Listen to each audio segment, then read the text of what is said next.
Hello students, so today the topic that we have with us is nervous tissue. We need to talk about what exactly is nervous tissue, how does it function and where it is present and everything. Whenever we talk about nervous tissue, what you should remember is we are talking about nervous system. Nervous system includes two important body component, that is brain and spinal cord, and also all your sensory organs as well, but it is basically includes the brain and the spinal cord. So these tissues are generally present there only. But also remember about the sensory organs as well. When you talk about nervous tissues, these are specialized for coordinating various life activities of organisms. Coordinating means it is giving the instructions to how to do those life activities and also sometimes able to control them as well. So just remember the function of these tissues. Now, when you talk about nervous tissues, the cells actually, because tissues are made up of cells. So these are nerve cells called neurons. So neurons is a singular term, like neuron is a singular term, and plural you can call it nerve or nerve cells as well. Now this is a diagram of a neuron as you can see here. So each neuron has three important parts, which is cyton, also known as cell body, which is like this whole region. Then it has a long cylindrical process called axon, which is like you can see here this region. And then a short processing arising from centron, which is dendron, like these regions. Okay, and this is how the journal what I can say the nervous tissues looks like. Then dendrons have these capillaries like a structure called dendrites, and axon also have these endings called axon endings. We will discuss about them here. So the end of the dendrons are divided into fine processes called dendrites. Also the terminal ends of axons are connected with dendrites of other neurons. This connection is called synapse. Like as you can see the end of the axons, like this part here. So what I can say for this particular part is this will connect it to the another neuron of this dendrites to pass the information like that. Okay. So and the space between them is something we call it synapse. Like this is a connection, but there is some space between that. So that is called synaptic cleft, and the connection actually is called synapse.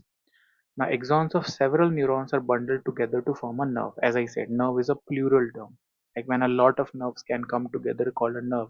Then there is another term called ganglia, which is like a lot of nerve cells or the nerve tissues come together and form this mass called ganglia. So like that, it depends on the region to region and depends upon the function. Now, the location of nervous tissues, as I said, is in brain, spinal cord, and sense organs because you're talking about nervous system. What is the working of neurons? So dendrites receives impulses or messages. Usually, when you talk about nervous system, use the term impulses, which is very important. But in a simpler way, you can also know what is impulses is messages, which is received by the dendrons from the different sense organs, which and these messages are passing through the axons of adjacent neurons as well. Okay, and then it will pass through synapse and transfer them to the cyton of another neuron. So let's say if I give you a very simple example, so this is a stimulus.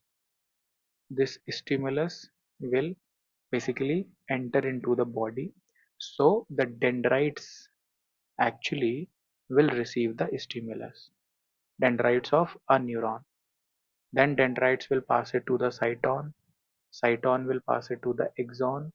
Then axon is again passing to the dendrons or dendrites I can say. So this is a dendrites of second neuron. This is a dendrite of first neuron. Then again it will pass to cyton. And like if there are multiple neurons involved, then it will ended up into the brain. So that is how the brain functions. So that is how you can say the neuron function I can say. Like the brain receive the information through this way.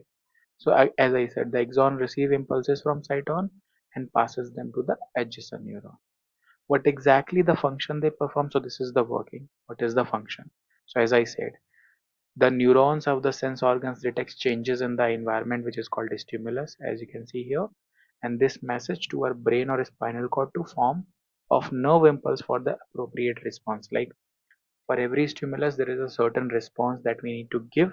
So brain will know about that or spinal cord will know about that, and we will generate the response.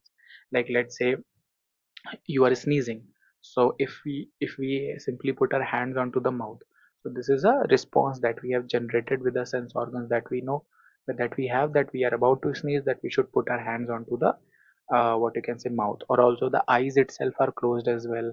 So there are a lot of, I mean, we can say responses that we generate for the stimulus. So like that, this is how the nervous tissue functions.